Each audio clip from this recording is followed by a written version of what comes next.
There it is. We're live. Hey, we're live. Hi, I'm Tara.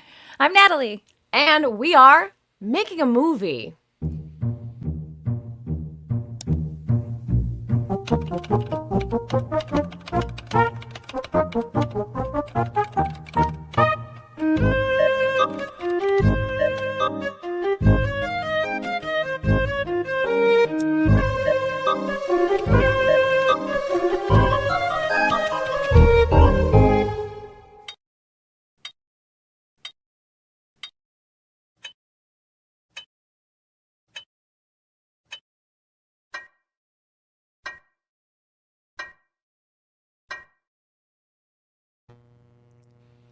It's a little All bit right. terrifying. The, A little the bit tick, terrifying.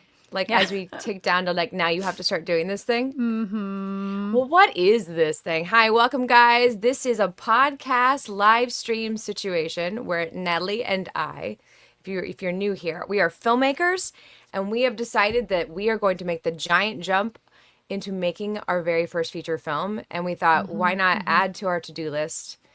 And instead of doing a behind the scenes featurette later, let's document our adventure in podcast form. So welcome to our adventure. Yeah. So also learning to do a podcast at the same time. Because you're smart. Because we're smart. We had such good ideas. Let's do that, and then also make a short movie the week or short film the week after launching said Yeah. podcast. Yeah. Yeah, It's been a whirlwind of the last couple of weeks. Yeah. So today we have an interview set up. We actually filmed this one before we filmed our first episode because we wanted to interview Mitch and Allen, and we couldn't get them. Mitch is off filming a commercial in Miami right now, and Allen has work constantly. So the only time we could get them was before we actually even filmed our first episode. So that was fun. Yeah, we hadn't even done like proper audio checks yet, and we're like, let's do an interview now. Yeah. So that and we're gonna start with our corrections corner, which we often do. And I'm not gonna tell you what it is yet, but I already know the mistake I made because we made it previously. So when you're watching this video, watch for Natalie's glaring mistake, and then I will address it at the end. If you catch it, go ahead and put it in the comments section because Just put it in we're the gonna comments. be there. Yeah, Furiously tap furiously. away the correct answer to this. All right, guys, we're gonna throw it to our past selves, and Wait, here really is our quick. Let's wait. No. Really quick. Let's introduce Alan and Mitch. Really quick, 'cause I yeah, don't think we you're dive right. into it that much. They give a No, little we bit of bio don't. of themselves, but Alan and Mitch, we have worked with them for years and years and years. We've known them for a very long time. Alan Rueckert is a very talented actor and writer. You may know him from A Drinking Game, and everything we've ever written, he's had a small part in it. And Mitch Yapko is a very, very talented writer, director, and we've known him for years and years and years. And we wanted to pick their brain about the idea generating process, since they are collaborators very similar to the way we are. So now we can kick it to past Natalie and Tara. Now we can kick it. That was good. Okay, here we go. Hey, welcome, Mitch. Welcome, Alan. Thank you guys so much for coming on our podcast and being willing to be our first interviews. Let's kick it off by you guys. You guys introduce yourselves. Tell us who you are, what you do, and how long you've been doing it. You can start with Mitch. Hi, my name is Mitch Yapko, as the name in the box says. I have been in the industry for 20 and a half years, which is just gross to say. Which means you're 26 now, right? Oh, Full on 26. full on. Yeah, I've been a director, producer, writer for 16 and a half of those years, making content with Mr. Alan Rueckert for 16 and a half of those years. Awesome. Yeah. I'm Alan Rueckert. I'm just gonna say I'm a Wade, writer, actor, director, editor. Yeah, that's right. I found an acronym. I found one. Wait, I'm sorry. Say the acronym again. Say it again. Wade, writer, actor, director, editor. There you go. Okay. All right. I can't use it. Classic Allen. Can't use it. Doesn't apply to me. I was like, now I want an acronym. Hi. I'm I like, didn't even want writer first, but it's there. It's just that's the only way it spells. But I've been I have no vowels, so I can't do that. I'm a POW. PAW, producer, actor, writer. Okay, sorry, I'm interrupting you. Go. I'm a Department of Water and Power, DWP. Oh, just keep saying that then. I love that. Wow. Wow. Yikes. I'm sorry. We are Off the rails. We are a minute 54 seconds in and we're already off the rails. I came here to derail the conversation, and I think I've succeeded. So, Success. And this is how Alan and I make films. Yes. Usually starts by some joking rant, and then it turns into something. I've been at this for, I'm going to count the last year of college. That's kind of when I started making films. 21 years. And then the quality really stepped up when I moved out here and met this gentleman here, Mitch Yapko. Yep, it's you, Mitch. I've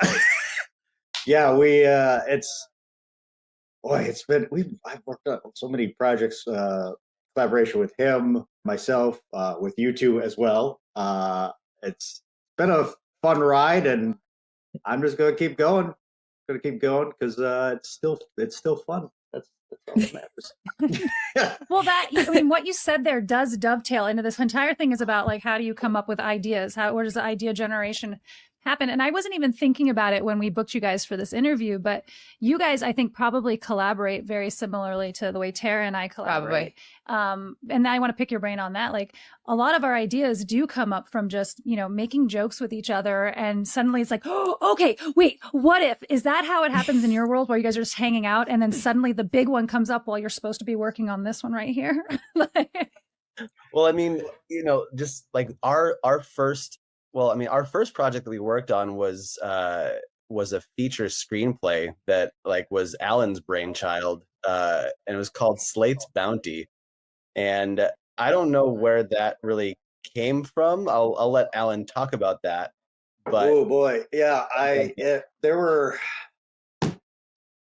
very much very inspired by just those quick cuts of just ridiculous gags via Family Guy or whatever. I just remember I had particular scenes in mind, and then I would chat like just things that just had a ridiculous gag that was stupid that made us laugh. And just talking to Mitch about it, he was just like, I think there's something there. I think we can make a full feature. So I was like, let me give a crack at it. And then I wrote it, and then we got together for late nights, when we weren't working, for weeks. 8 months.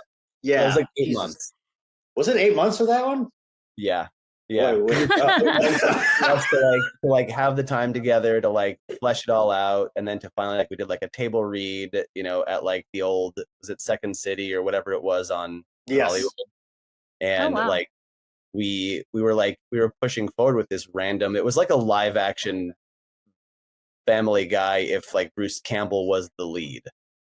Yes, oh my god! Pretty much, yeah. And it was an action comedy with a dance fight at the end. I mean, it was a dance fight. Yeah, that came out of nowhere. Yeah. But it all tied together, and it was all very character driven, and very there is the hero's arc, and the underdog story, and I think in just sort of reflecting right now, so much of our stuff is about the underdog, and trying to make your way in a world that is set up against you in some ways. I was gonna say, there's always something. I've always been more drawn to the characters that are so down and out. You're like, what is wrong with this person? I don't want to follow. But there's just something about them. I want them to succeed, even though I know they're terrible. Are they humanity to them? Yeah. Well, is it the bad guys, or is it the guys who are screw ups?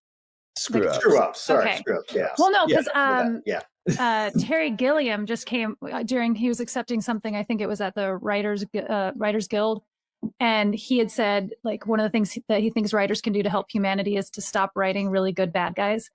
And he was talking about how we write these amazing bad guys that everybody loves, but like what we could do, it's a small thing, but we could write better good guys and get back to like the greatest generation where they were like, you know, the good guys were just knights versus now where it was, you know, versus like the anti-heroes that you right can relate to, like the I've been watching what you call it Pinky Blinders, and you're like, oh, I'm relating to this terrible guy, these people making these bad choices, and they're like, well, I get it, I would blow up that car too. Well, I mean, look, it's like Breaking Bad, you know?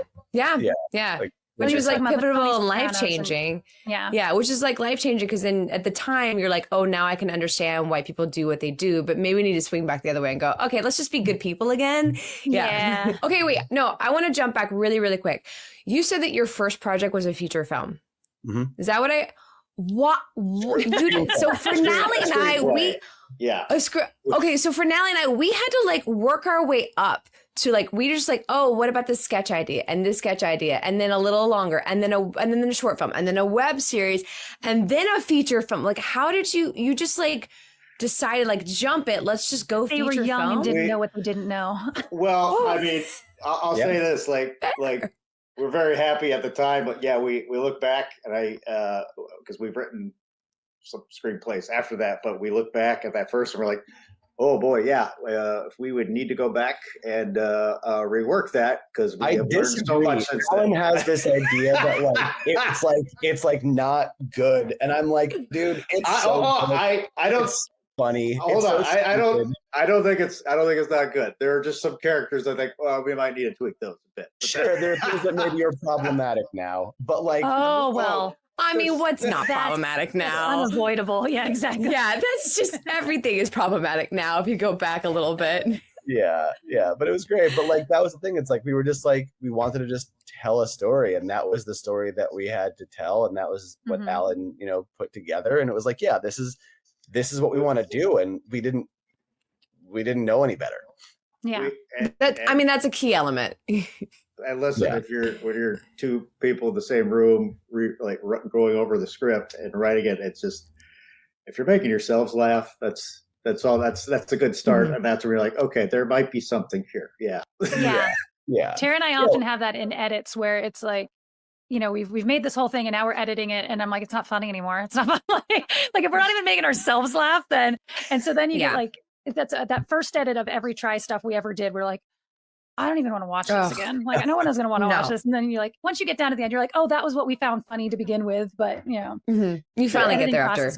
Really. I want to get like back to the idea generating process. What do you guys do now? Yes. Like, how do you guys come up with new stuff now?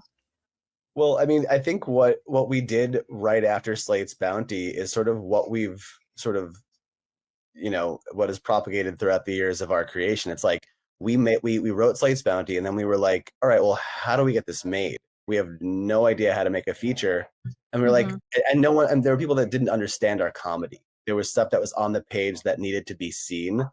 And so we were sitting in a bar one night, and we're just like talking about stupid ideas. And out of nowhere, I think we wrote down on a napkin, it was Harry S. Truman, Samurai Detective. I remember this title. The stupidest thing that I think we could have come up with. And then we wrote a short film based on that, because we were like, it has to be random. It has to be like Family Guy kind of comedy, where it's like, it's non sequiturs. It's things that don't quite make sense on the page, but that make sense to us. And that a short film to us at that time we had never done, but it was tangible. It was something that like, we didn't have to wait for permission to do. We could just go do it. And we had our friends that were in the film industry. We had our DP friends, and we had our AD friends, and we had our crew friends, and we just gathered people together to do this stupid film. And what was so still so proud of that film. I think it's amazing. But like, the testament to our comedy that I think sort of is the through line, when our DP read it, he didn't say a word. He was like, cool, I'll do the project. It wasn't until we sat him down and showed him the final cut of the film. Film was over. He pauses. He looks at Alan and I, and he's like, all right, I've got to tell you guys something. He was like, when I read this script, I didn't get it. I just did it. I didn't get it. He's like, now I get it. And he loved it. And like that sort of is like the random ideation that like Alan and I just like, that's sort of what we that's how I think a lot of our ideas have come from there, is just like sitting down and being like, we want to tell a story. And if it's not something that we're doing together, like, you know, certainly there's a different process there. But like for the projects that we've done together, it's been like, oh my God, wouldn't it be funny if there was like a Jewish vampire? Like, and then like Nosferatu was born.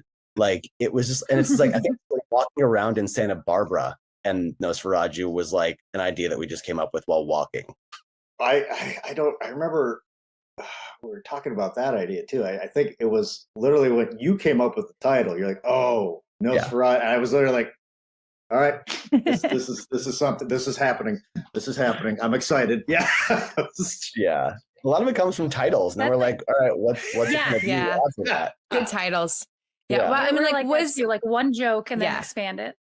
Yeah. Yeah. And then, well, what, like, how do you know this is the one that we're going to muscle behind? Like, how'd you go, you know what? We're making the Jewish vampire thing. That's happening. It's a good question. I think it's to the point of like sitting and like throwing jokes at each other. And like, if something makes us laugh, like we have to explore it, you know? And it's like, we don't tend to edit our ideas initially.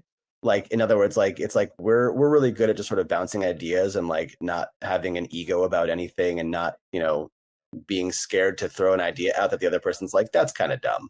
Like, you know, but it's that first idea that we're both like excited about. It's like, don't stop, just go. Yeah. And I think that's how a lot of our projects have expanded. I think particular Nosferatu, I think that was the first time, especially like being behind camera, I was just like, the entire process, I was tired and exhausted, but I don't think I didn't have fun in 1 second of working on that. So that's how you know you're like, we picked the right idea. We picked the right thing. Yeah. Yeah. Because like, look, I mean, you know, some people say like, you know, sit down and write every day and like that, and that's their process and they'll find something out of that. And I'm like, that makes me want to kill myself. That makes like, it not fun. Yeah. Yeah. It's like you're drudging through and you're trying to pull, you know, an idea out of nothing, where it's like, if you just sort of let yourself be, like, you know, an idea will come. And and when it comes, that's when you sit down and that's when you let it happen. And if there's like enough stuff there, you're like, okay, this is the thing. There's enough meat on this bone that we could do a whole thing out of this. Exactly. Yeah. Exactly. Yeah. Tara and I have it with, you know, with the idea generation that often we'll, you know, have all these ideas that are bouncing around, but it's like we can't both get excited about one, you know, then that's you're not doing that one. You know, it has to, you have to both find that thing exciting, or we can't move forward. We'll try for a couple days. Each one of us will give it a good college try, but then eventually we go, well, then maybe be like, right now it's not ringing a bell. And then like in 6 months, you're like, you know, that thing we were talking about, like, remember that one idea? Let's go back to that one. Like sometimes it takes a minute for you to be like, I'm in the same place now. Well, and sometimes it's the writing process. It's that I can't necessarily get behind the idea that Tara has, but if she can write it, I can get behind making it. I think it's a great idea. I just don't necessarily have the writing of that one in me. Or I've come to her with things and gone, here, I just wrote this. Do you want to do this one? Yeah. And I don't think it's ever gone that direction. It's always like, I've never written alone. It's always Natalie's like, I have this idea. I'm like, yeah. And she comes out and goes, I wrote the whole script. Will you read it? I'm like, you didn't seem excited. I made it. Will you do? I'm like, yes, I'm on board now. Yeah. I mean, that sounds familiar with us too. Like, get out. Yeah. No, yeah, I was going to say, Mitch years ago wrote a script, Un Homme and a Lady, and I remember reading it. It was like very much French New Wave style, and I was like, "This is brilliant. I don't know how you're going to get this made. I just don't know how you're going to do it." And then like a couple years later, he won this festival, got a grant for it, and it's made. I'm like, never mind. I was just like, I was so proud and like impressed. But I remember reading that like, this is genius. But like, I understood it because I've at college, like I studied, took a lot of film classes, so you like know that genre. So it was really amazing that people were also like, this is genius. And then when he made it, it's And an it was amazing piece. fantastic. It's It is. it's an amazing Yeah. piece. Oh, yeah. Really, It's so I good. loved it. Yeah. Wait, I I have think a that's a question really good about that one. point. Sorry, Oh, really, go really ahead. quick, because this is a side Go. one that I thought of last night. Was that an animation before? Like, I swear I remember you having this animation that was that title, like at your house, sitting on your big old purple couch or whatever it was. And you were showing us this Did you have an animation you did? I mean, we had storyboards. Okay, maybe that's what it was. I just like feel, and maybe I just in my head turned it into an animation. Nelly makes everything Muppets or animation. Oh yeah, yeah. All right, Yeah. that was the Always thing that came Muppets. up last night. I was like, I swear we watched a cartoon version of this at Mitch's Yeah. house one day. Are you holding out on us, Mitch? Yeah, I made a whole stop motion cartoon with it, and it those are things. Yeah. Yeah. Well, No, then that was I just misremembered. No, you might have seen the But storyboards. Maybe, yeah. That would make sense. But I mean, that's a fair point. Like sometimes you have ideas or whatever that are like your own, and like as collaborators, sometimes like, yeah, that's great, but I don't get it. I don't like Mitch. I'm not Mitch. Allen. Sorry, people do this all the time. Allen, you're always coming up with like little like sketch ideas for. Are you putting those on TikTok? What's going on here? I see you make these like sketches. And you're in a superhero costume, and you're doing something ridiculous. Oh, yeah. I made a pandemic just to keep myself sane. Yeah, I made quite a few stupid TikTok videos to the point where some I was like really proud of. Some I was like, not my favorite, but well, what the heck? It's more content, and I just put it up. But yeah. Just fodder. I'm just gonna keep feeding the beast. No, it was fun, but it was also like, yeah, it's just so funny. Like even when you're making those little things like on your own, it's like, wow, it's a lot of work. Got to get costumes. I'm basically doing something myself because height of the pandemic. You got to edit it, figuring out how to do some of these stupid little effects. It was. Those always sound so easy when you come up with the idea. I'm just going to do this, and then suddenly it's a full-fledged production in your living room with you doing all of the parts. And all the pieces. And you're like, oh wow, I should have just taken the time and made a short film. Yeah, I'm still waiting for Never Ending Story, the one-man show, Natalie. I wrote. I think it's a brilliant idea, and it only works for you. Please give that to the world. I mean, right? I think there's like one role in there that I was going to do for you, but everything else was you. Alcor, I think. That's right. Maybe no. No, you were going to be the racing snail. That was what it was. That's it. Yes. No lines. You were going to be the racing snail. Yes, that's it. Oh my God, so ridiculous. Can you please get like a mud pool and have a fake horse? Oh, I had this whole. Oh my God. Wait, this guys, no. came up like back when YouTube, you could only put 10-minute videos on it. Like this is how long ago I came up with this idea. And I had broken down the script so that there was like only one person in each scene, so I could cut away. It's myself acting against myself. But it was also so early on in like film and guerrilla filmmaking type thing that my plan for Artex going into the Swamp of Sadness was to take brown paper and get one of those horses outside of the supermarkets and have it going back and forth while the brown paper got higher and higher and higher in front of the screen and just keep cutting to me like weeping. Oh my God. Yeah, I'll do that someday. Well, now it's out in the world and someone else can do it. I know. No, it's yours. Okay. Don't do that. Copyright. It's copyright. Don't do it. Don't do it. It's mine. It's ours. We have it. Nikki Pineapple owns it. Okay, so I feel like you guys are constantly putting out stuff. Now, every time I turn around, you're at a festival for something, with a script for something, with a new short film. I'm like, Jesus, guys, you are breakneck. Are you like picking a concept and working on things at multiple things at multiple times at multiple places? Are you bearing down and really focusing on something until you get it done, and then immediately starting the next thing? Like, how are you running all of your creative ideas?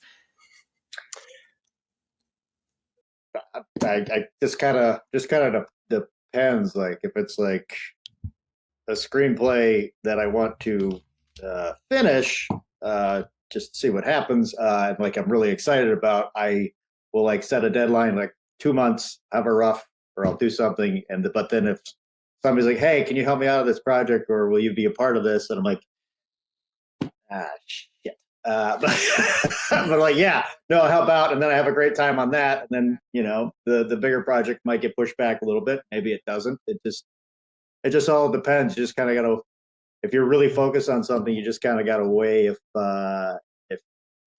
it's worth jumping on something else to work on, even if it's your idea or somebody else's, or if you just want to keep focusing on this thing first. Yeah.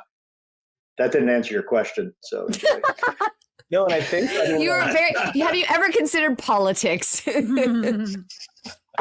no, I would not want to do that.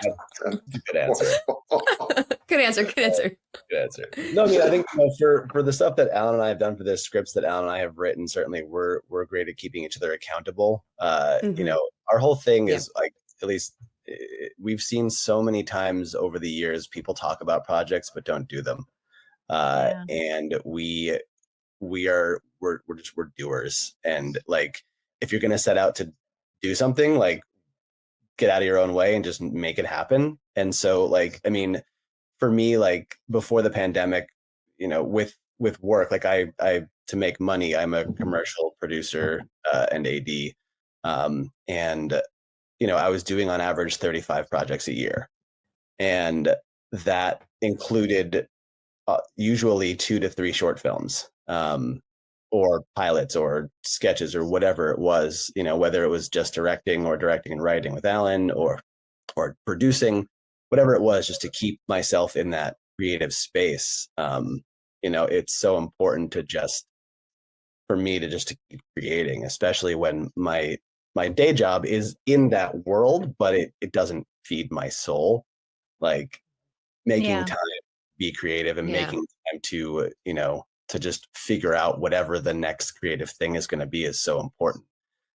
So I think that's also where a lot of these random, ideas for scripts or sketches or shows or movies come from us. It's just like, we're constantly ideating or constantly just like looking for concept, something that's original and it's fun for us. And I think the fun aspect of it is so important, because again, like, we get so like, like, mired down by the day to day, and are looking for what the thing is that's going to be the soul feeding thing for that week, that month. And then, to the point that you guys mentioned, like, as soon as it's done, and maybe this is to our detriment, like, we throw it out into the film festival world, and then we just try to figure out what's next. Like, we don't necessarily capitalize on like the business side of things. We haven't really, I mean, I've never had a rep.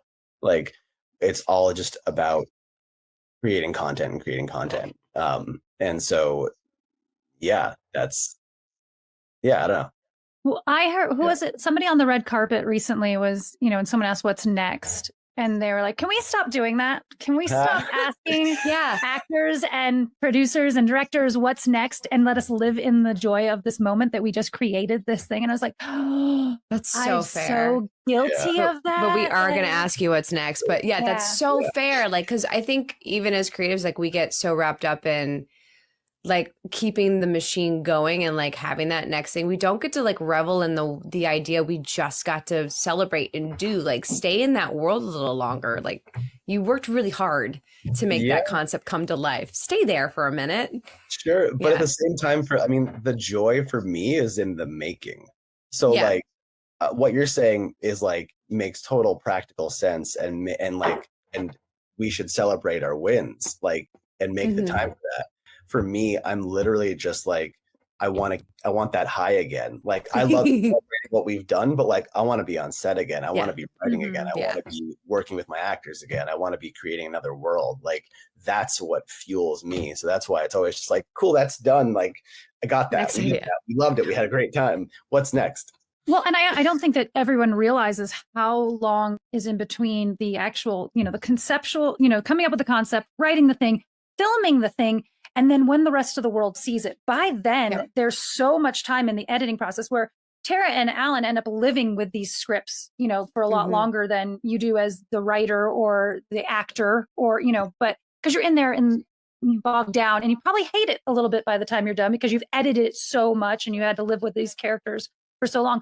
But there's a long time in between when, it gets on, for us, when it gets on YouTube, or when the world can see it, because there's a year of festival runs and stuff. So of course you're on to the next thing, you know? Yeah.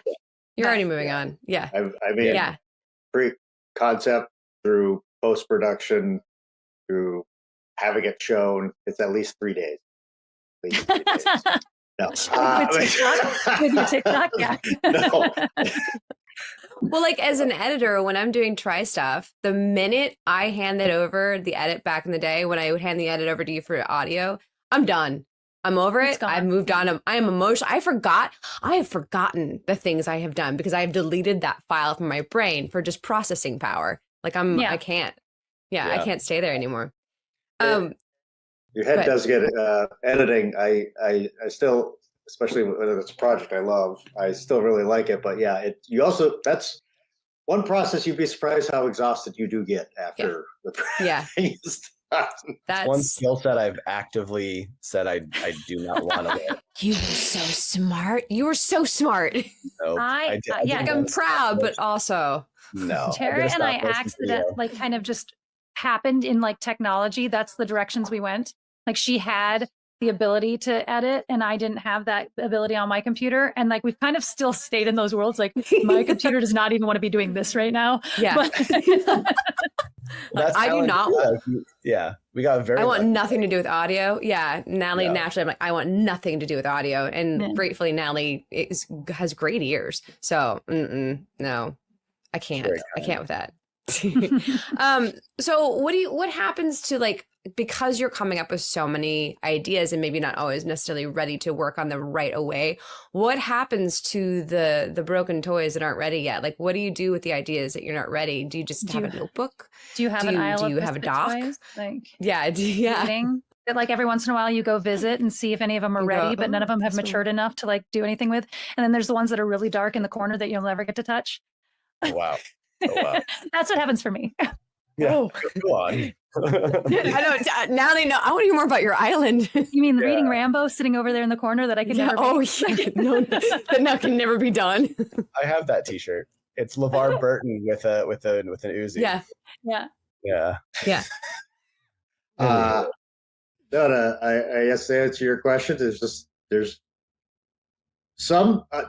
There's one there's a couple, but like one in particular, like it's like it is. I did a short version of it as a play. It's like it was a personal piece, but I've always like tried to crack the feature. But I'm like, it's just that one act play. It's just like so condensed, and I love it so much. I'm like trying to expand that story. It's just been kind of torturous, and I've tried it different ways. But like, it's just sometimes you just got to be like, just gonna keep that, like you said, in the corner, and maybe I'll come back to it, or maybe it's just gonna sit in the corner. Yeah. I only sit and write when I have like an idea. So there's only one idea, like story that I've written that I haven't written the screenplay for. Everything else is sort of like it's written at this point. It's once you get an idea, you go for it. You just do it. Yeah. You don't have like a little doc full of ideas and log lines that like haven't have that many ideas. So, okay, I'm guessing not for you, but I bet Alan does, where you've like gone back and you've picked up a notebook from like 10 years ago and you're flipping through and there's the one page that just says Sandlot 28, a lot sandier. And that's all it says on it. And you're like, how did you find my Sandlot notebook? These sketch ideas. There's nothing on it. It's just a title. And you open it and you look at it and you're like, what was I don't even know what's funny about that. Or NCIS Tucson. And like, you're like, what? Okay, no. Everything you've just said is hilarious. What are you talking about? Those were both on the same page. I found them like years later after I'd been in sketch. And I'm like, I want CSI Tucson, please. Thank you. CSI Tucson, yeah. Goonies 2, Cruise Control. Yeah. Like, so I'm guessing, Mitch, you don't have those random pages and notebooks, but Alan, do you have those? I do. So it's weird though. Like some of the concepts, like I didn't even necessarily write down, or I they're just up into here, and I'll just think about them, and I'm like, and then I'm always like, yeah, it's the same thing. I was just like, is it worth putting the effort in for this? It sounds funny, and then there's other times you're like, this would be great. Do I want to spend the energy though to work on this and not this though? It is kind of like, I need to start it. I just like, as you're saying that, Natalie, I was like, I need to go back to the old way of doing things. Go get me a spiral round notebook, which I'm just going to now just get to go to Target and get a notebook. But like, not just like ideas for like movies and stuff, but like hobby ideas I've had. I've had so many concepts for bars. Like each one should just have a page with the title on it. And if I ever have time, I can flip through the notebook and go like find things. Also, now maybe not you, Tara, but you should also have a little file in your phone that is anytime you think of a good karaoke song. What's a phone look like again? But yes. What's a phone? What is just a phone? Example. there's a doc in there that is a karaoke idea. It's karaoke songs, because you never, while you're looking through the karaoke book, remember which songs you want to sing, except for those go-tos that you have, So you have to have it there. What is your go-to karaoke song, guys? Because I don't know. What's yours? I've heard them. Mine's I Do Anything for Love by Meatloaf. Classic. Good choice, Alan. My favorite party is usually my go-to. If I need the energy to just crank up, that's what was that one? Fight for your right to party. Oh, fight for your right to party. Oh, yeah. Fight for your fight. You do have to fight for your right to party. Mine was Safety Dance for a long time. Yeah. Oh, I've got some great footage in the middle of them. I've got great footage of Natalie doing Safety Dance at film festivals where we found a karaoke spot, because I just hang in the background like, you guys. And I get drunk enough that I do karaoke. Oh my god! Oh my god, that's amazing. Oh, okay. So, I think have we truly mined them yet, Natalie? Are we on to the what are you working on next part? Yeah, I think we're like, what are you working on next? I know you guys have a script that you were taking around to festivals that had something about corn or all wheat. Yeah. It's our homage to corn in the American culture. It says wheat or corn in the title or something like that, right? Yeah, it's called All This Wind Shakes No Corn. Yeah. And we found that title just by sort of looking for something that made sense in terms of just the idea of that, like, what was it? I don't even remember the reason for it anymore. It's just like all this wind is somebody speaking, and it's like someone can speak to you and speak to you and speak to you. But at the end of the day, like, if you are resolute to do something in your life, then you're going to do it. So the wind, words, and the corn is your resolve. So I like that. But it came about, I mean, that one was, we wrote that during the pandemic. We wanted to explore the idea of we first started talking about like two best friends, but like in their 60s, like sort of like reflecting on their lives. And then it just sort of evolved into this idea of like two people that went to school together, but one was a bully and one was the bullied. And it's sort of a coming of age story about these two guys in their 60s who form this unlikely friendship after, they've both dealt with trauma. Oh, I think I heard that read in Cordillera Film. Yeah, it was a semi-finalist in Cordillera. Mm-hmm. I heard a segment of it. Yeah. Must have been a finalist if it was read, right? Yeah. Wow, congrats. That's a good one. Yeah. Thanks. I think it was a semi-finalist at Holly Shorts also. So yeah, I mean, we're trying to figure out how to make, that's one of 6 feature films that we have on the development docket right now. Wait, what stages of the development? Terry and I have spent 10 years writing this feature. This is one feature. One feature. What do you mean you have 6, 8? What did you say? It's too many. Well, they started with the feature. Now they're comfortable with it. It took us a minute. What? Yes, is it 6? Holy shit! Like, I can't even keep. Yeah, it's Free to Die. It's All This Wind Shakes No Corn. And then, I mean, you have the HOA, and then I have The Cube and Breathe and Watching Walter, and this other one called Akira and the Monstrous Onryo, which is a stop motion samurai story. Oh, I didn't know you were on that. That's great. Breathe and Watching Walter are both already shorts, and you're developing them, and you're trying to develop into features. Awesome. Yeah. So we brought these to AFM in October, and got some really positive feedback for all of them in various stages. So, awesome. Yeah. So it's always whichever one strikes, right? Like that's the one that you put your effort behind and you go. Oh my goodness. Exactly. And they're all so different. So it's really just like, whatever we find and whatever somebody wants. Well, that was one of the reasons we wanted to have you guys on, was because you guys, the things you write are so, I mean, a lot of it is different. comedy, but there are different genres of comedy, like a horror comedy, or, even watching Walter to Nosferatu is, very, very different films. Yeah. But like, I think our through line has always sort of been real people in surreal situations, and expanding on that idea. And, whether it's, a Jewish vampire or, a Holocaust survivor, these are, we come at it from a real perspective. And, we try to write characters that are real. We try to like pull from our experiences and just, every As time. a Jewish vampire. Well, yes. Yeah. Oh, actually, that actually, I mean, doesn't that track? Except for the vampire part, like, I mean, a lot of that. He is Jewish. The area that Mitch was. He'll never go get coffee with. with me. Never. It's always like, oh, can we meet later? Like, yeah, sure, later. It has to be For drinks. I mean, but the whole thing, it just like, Nosferatu was my family. Like, it was autobiographical, and then it just happened to be that he was a vampire. They're vampires. Right. Yeah. Well, The what twist. was it? Three to Die. That was one. At least the main character that I remember. It was how I felt after graduating college, not being able to find a job, and stuck with my parents for like 6 months, and just being stuck and like legitimately like, oh shit, like we could throw that in, and then I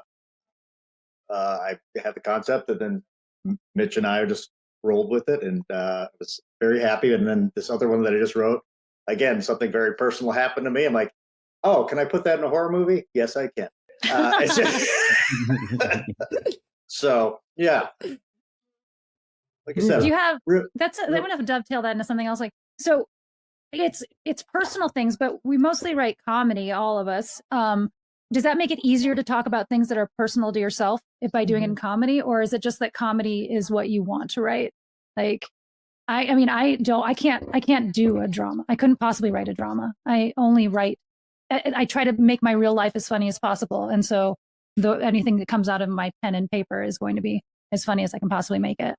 well, Mitch, correct me if you disagree, but well, don't correct me. Just. No, I'm wrong. You're wrong. Yeah. No, I was gonna say, like, I mean, even throwing like some of these personal experiences into other genres, be either drama or horror or whatever. Like, I don't know. Mitch and I, we usually have a tendency to find humor in there anyway, so it's not like just going to be flat out. There's still going to be bits and pieces to make it feel a little more, frankly, realistic, because humor just happens in real life in general. So, yeah. I think, I mean, and even Three to Die, I mean, it's a horror comedy, but like it's got like depth, and it's got, humanity to it. Like, it's not a slapstick comedy. It's a situational comedy. And it's just real people. And I mean, so many of us deal with, stress with comedy, and with, trying to like make light of situations that are otherwise, overwhelming. And, so that, I think we try to, weave into our storytelling. I mean, beyond Three to Die, though, I mean, like, All This Wind Shakes No Corn is a drama. Like The Cube, which is a sci-fi feature that I just wrote last year. That's sci-fi. That's not comedy. I co-wrote the feature for Breathe. That's a sort of. I never got to see Breathe. I need to it's see so that. fun. Yeah, I like it. I'll send it to you. Yeah, it's really good. But yeah, that feature I co-wrote, that's a drama. It's a horror, sort of thriller drama. So you're the one bringing us down. Yeah. I will say this: Breathe was actually shot at the house that they shot Shrinking at, but Breathe did it first. So just FYI. Really? That's funny. Yeah. Really? Like the main house in Shrinking? Oh God, I didn't click that at all. I'm about to go rewatch Breathe now. Yeah. I love Shrinking. I think it's so fun. Yeah. Yeah, but yeah, I think You did it first. You heard it here first, folks. That was terrible. Yeah. No, look, I think we love comedy. I think we've just sort of like over the years like evolved a little bit away from sort of like the slapstick and the straight comedy to something a little bit more, deep, that I think as we evolve as creatives and as people, it's just sort of it's reflected in our stories. Well, not us. We're not growing at all. We're still writing just comedy, okay? Just comedy. Except you're doing a feature. I tell you, that's growing. Yeah. It's a comedy. I'm just taking up more space. I'm not saying I don't. Yeah, I miss comedy. Yeah.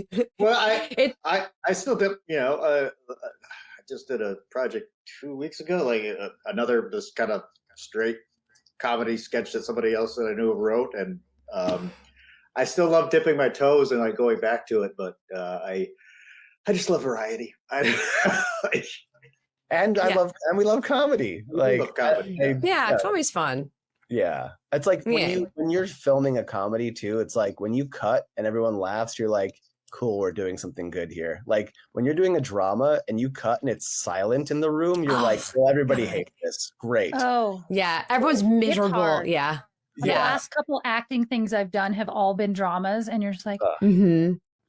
Yeah. I mean, not that they're on sets, they're just heavier. It's hard to do.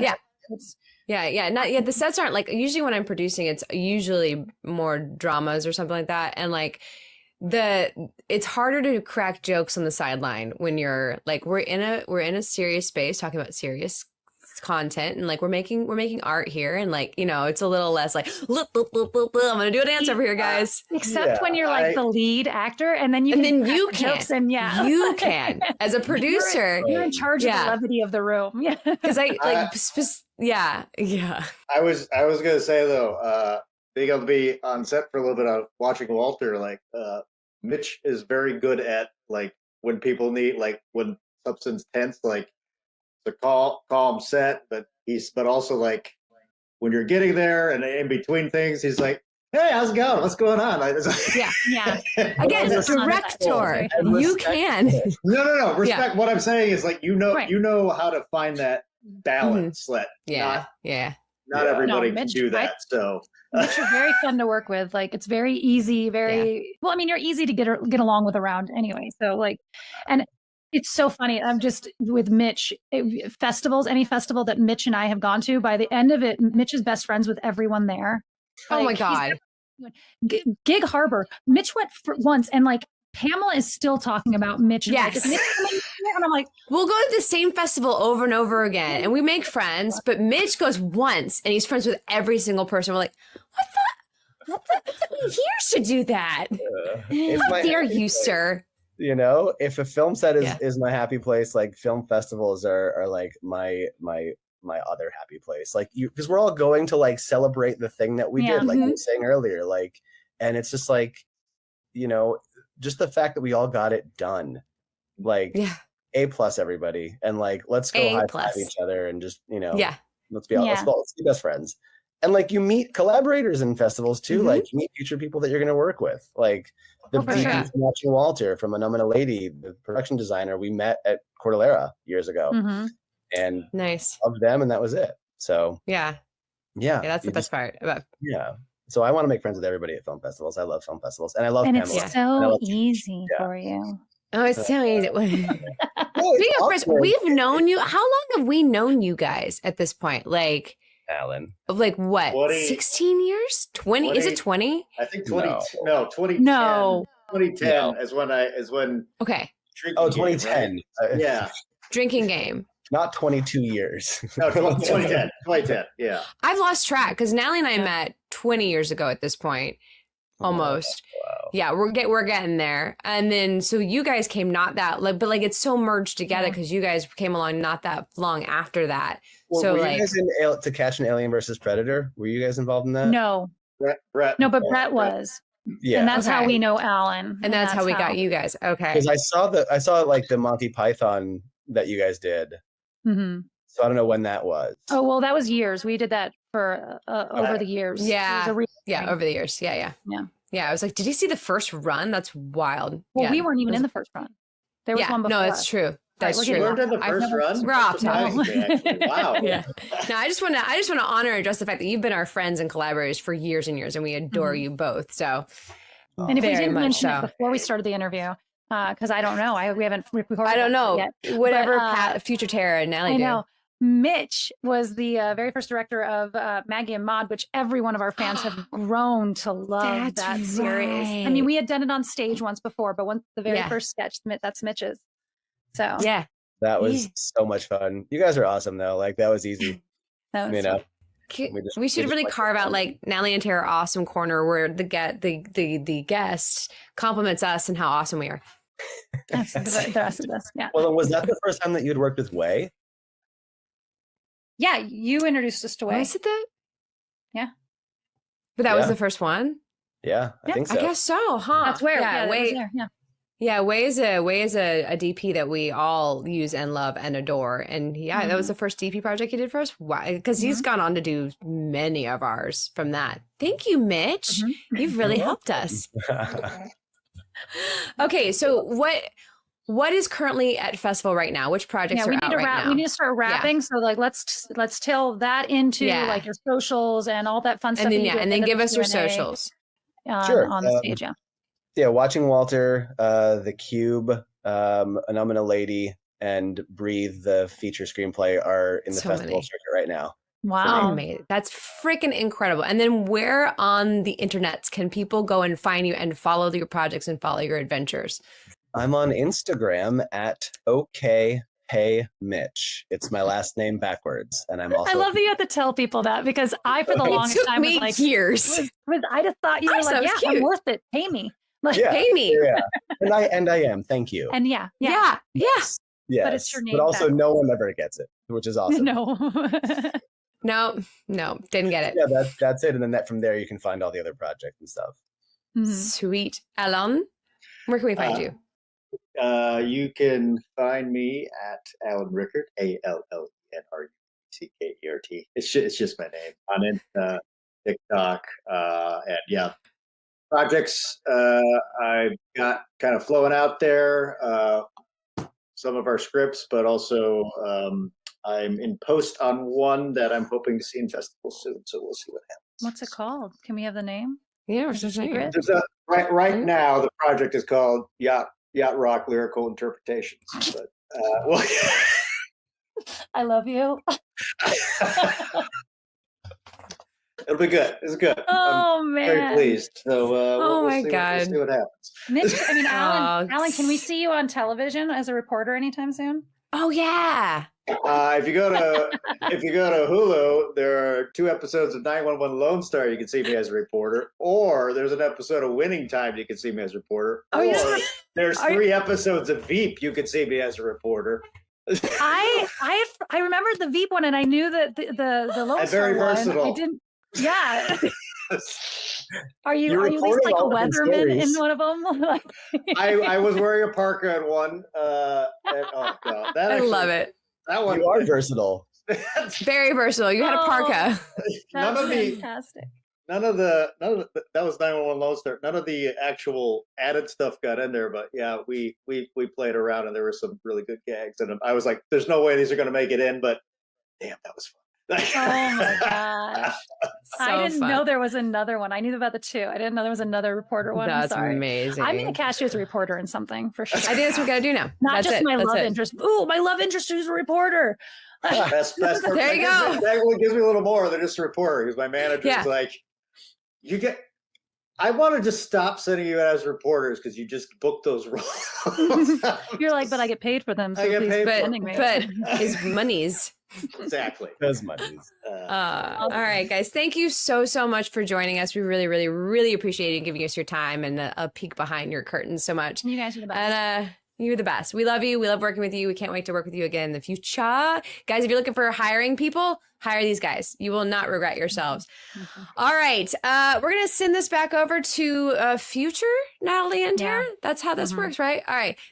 Future Natalie and Tara, take it from here. We're doing it, and I'm unmuting Tara. Aha! We're back. That was a long one. Yeah. Thank you for sticking around. Thank you. I like watching, like, we talk a lot. Yeah. Well, and once you get 4 of us going, there's no stopping us. The 4 We're very of us chatty people who've been friends for years and years and years. Okay. Did you guys catch the corrections corner? Did you Correction. catch Natalie's giant mistake? And did you see her then realize 20 minutes later what she had said and start looking at her phone, looking up the right name? Because I said that Terry Gilliam had said that thing about writing better bad guys. It makes much more sense when you realize that it was Vince Gilligan, the writer of Breaking Bad. Yeah, that's a very different person. But their names are very similar. So that was a correction of the week. Whatever. It's okay. We at least we realized it at some point, which may not always happen. We may need to rely on you guys to send in your corrections corners, and we will take them quietly and correct. Anyways, all right, guys. That was so much fun. As a wrap up, like we do a little bit of like things we take away kind of thing. I love that they are delving out into different areas and that might be uncomfortable. And I'm like, at some point I may take a stab at writing my own horror movie or something. Cause that's something I do love, but I'm always nervous to do because I haven't done it before. So, maybe we'll see. Yeah. I mean, those guys are such hustlers and I mean that in the best possible way. Yes. I would love to be not that you and I aren't hustling all the time, but for some reason, I'm so tired. For some reason, I feel like I'm always a step behind there. Yeah. They've got 3 things going and we've got 2 or, but hey, we've got 2. I think that's they don't have a podcast. Yeah. That's a very natural perception. I think that we all as creatives and people going after a goal put on ourselves is like, whatever you're doing is way more better. I need to stop measuring myself against the Mitch and Allen Yapko Allen measuring stick. Hey, that's not a bad measuring stick. All right, guys. Next week, we are going to be turning the chapter on this podcast and delving into the writing portion of this. This podcast is going to follow along the 12 steps that we've surmised from going to the good old internets on how to make a movie. And the next step is writing. Is the script. Yeah. You've got the idea. We just covered the idea. Yeah. We got to get into the script. And we've got some interviews lined up for that as well with some fellow writers. So, stick around for that. Find us on all of the anywhere you find your podcast. We are now on everything. Yes. I spent yesterday putting us on everything. Yes. If you are watching this later as a podcast, come join us live when we do this live on Wednesdays. If you are watching this live but miss it one time, we got a podcast coming out of it as well a day or 2 later. So those are there for you as different ways to consume this content. So I've got our Abby Singer, our word of the day. Okay. And I don't even know how to say it. So someone's going to correct me. Corrections corner already. I know. So as of today, I'm still going ABC. This is our C one. I'm getting all of these from Studio Binder. And I'm going to try to say this. I had it worked out, but it's been so long. Cucaloris. Does that... Cucaloris. I think that's how you say it. I'm just going to Homer Simpson now, way into the bush in the background. So, what? Have you heard of cookie? Yeah. Okay, a cookie. Cucaloris is a cookie. That's the short name for it. So it's a light modifier, a tool or device used in film or theater or photography to create patterned shadows. So like blinds or dappling of tree leaves and stuff like that. It's the actual thing that they put between the light and you to create that look. They call it a cookie. I've heard it on set before. I've heard someone go, well, let's get a cookie in here. And I've never had any idea what we were talking about. Obviously, I wasn't getting a cookie, and so I was upset. But it's because the word, no one knows how to say it. It's spelled Cucoloris. However, it's also spelled like a bazillion different ways, and all the rest of them make it seem like it's pronounced Cucaloris. Tell me if I'm saying it wrong. I love that. I love that as like this thing. Like I'm sure so many people don't even know why we call it a cookie. That's where it comes from. I love that kind of stuff. I love movie history in that way. All right, awesome sauce. Thank you so much, Nellie, for that bit of research. All right, guys, thank you for joining us. We really appreciate your time, energy, effort. You're commenting in the comment section. You watching it, downloading it after the fact. Like it means so much. We actually had some downloads, and that means the world to us. I was shocked when I was sent our stats. We appreciate again. Go find us live if you're listening as a podcast. We do this live every Wednesday at 10 a.m. Pacific time. If you are enjoying this live but ever miss it, we got you covered. This will be on YouTube. We'll have it out in podcast form so that you can watch it, listen to it while you're doing your dishes or whatever. And we will see you all next week. Yes, ma'am. Before you toss it, I want to say, and the sound is actively getting better. The nightmare that was that interview in post-editing, guys, I know it still was very rough, but that was a million times better than what it started. And we are working. We will have a podcast worthy of your ears. We will only get better here. We promise to not rest on any laurel of any size, and we will constantly make it better for your earbuds to take in. All right, gonna toss it to our outro now. Thanks, guys. Bye.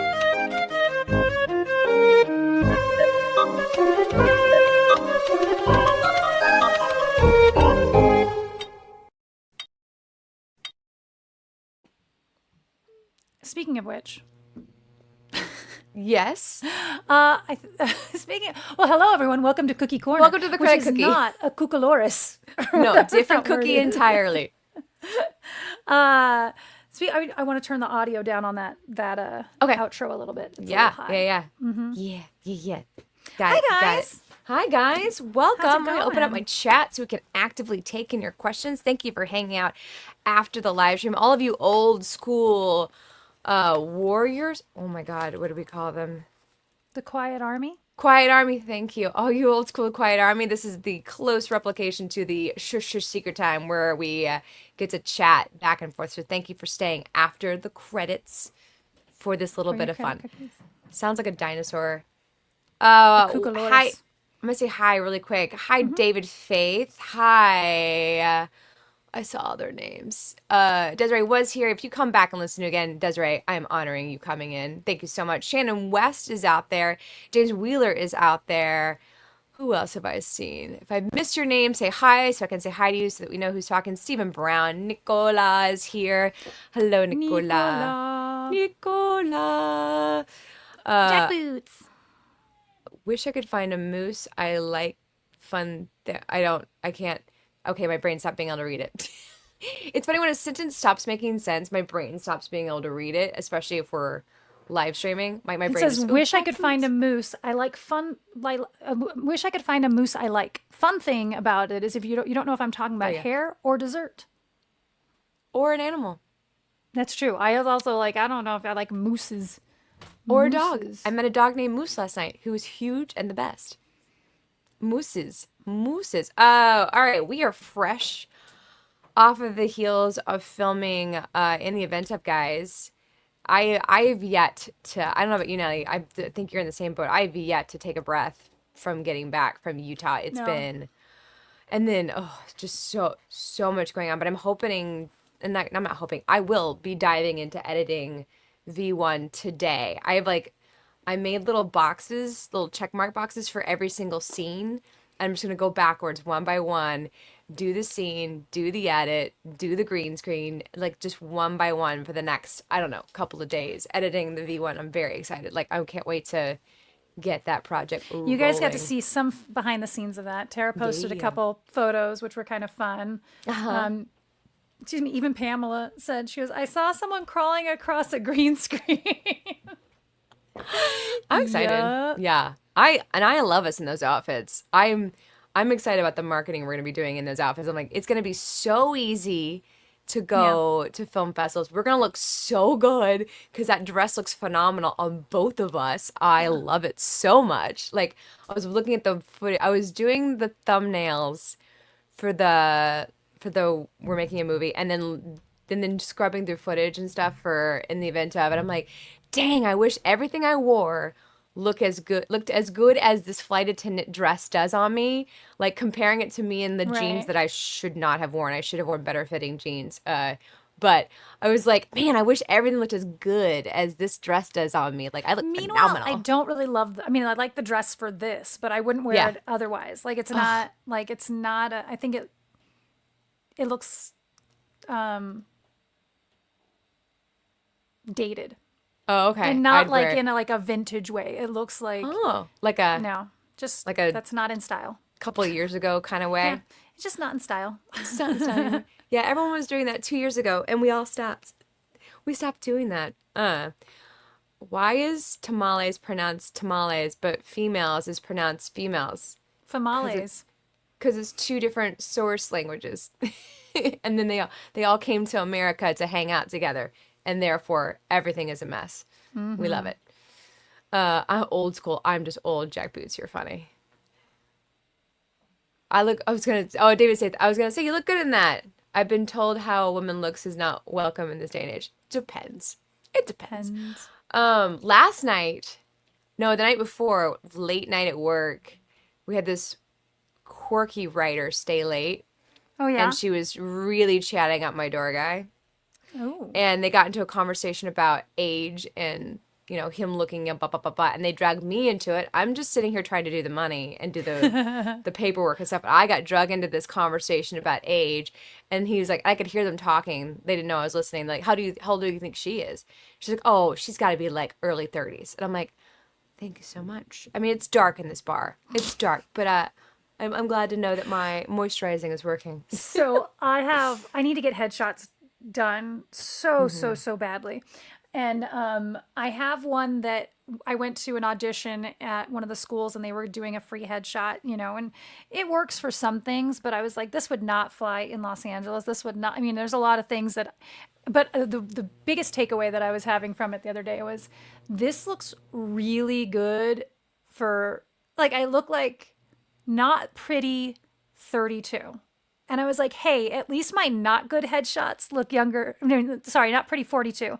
And I was like, at least my not good headshots look younger than I am. Like, they are stark. They're on black background. It's not going to work if I was trying to get cast in LA. However, out here, I can use it for background work. I can use it for just sending a headshot in for things, but it's not if you're looking for someone who's a little bit older, but that's the problem is I don't look older in it. I still look younger. I'm like, I don't need a 42-year-old headshot that looks, I don't know. It's just weird. Yeah. But I'm like, hey, at least I do look 42 and not 45, Yeah. I'll take it.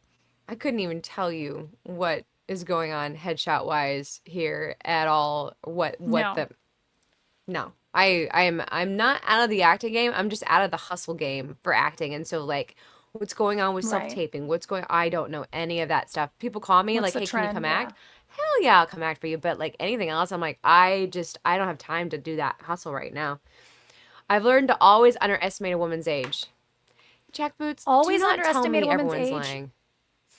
No, always underestimate a woman's age. And then also, if you're ever going to tell her she looks like another actress or something like that, always tell her she's a prettier version of, because you never know if she finds that person attractive.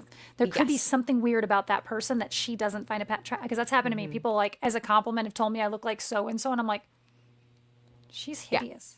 Like, I do that. You look like the Hollywood you think it could be movie so-and-so's version. cousin.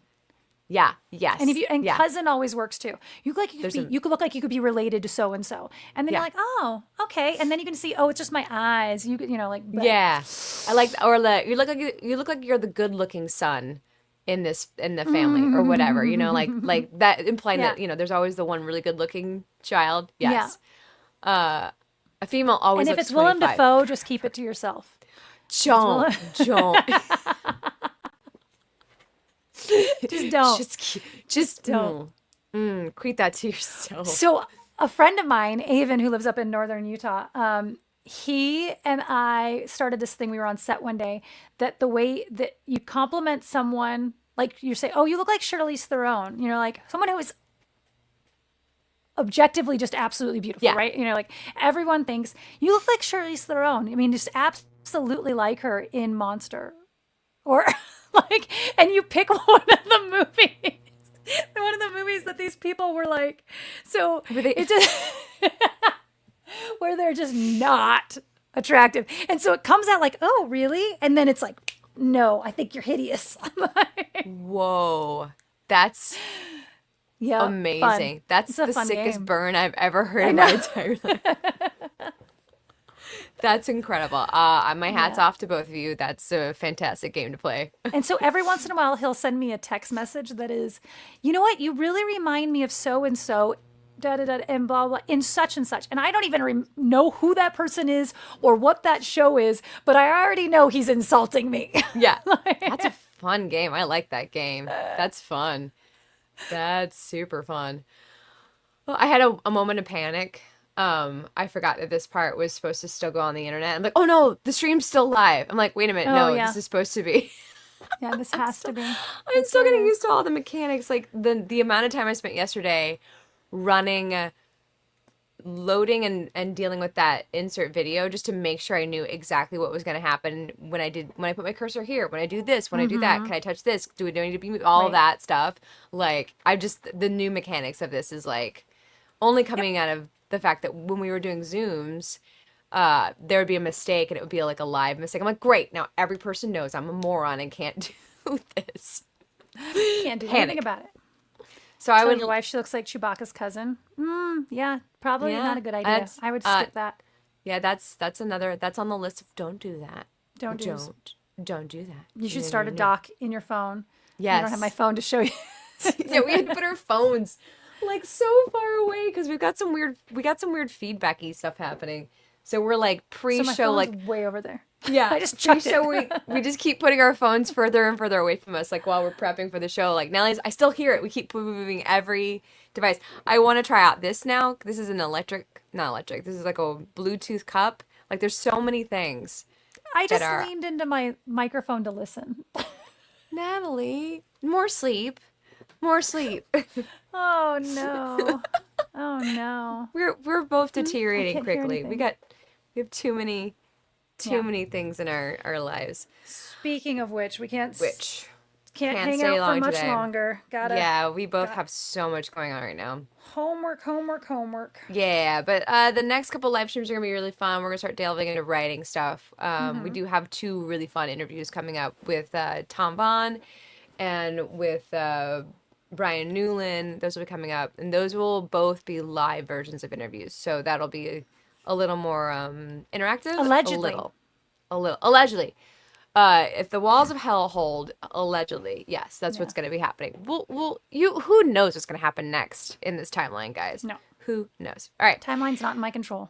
No, it's not. All right, guys, thank you so much for joining us. We'll see you next week. Don't forget, if you are hanging out live, always stay after the credits for the credit cookie where we can sit here and chat with you guys directly. And check us out.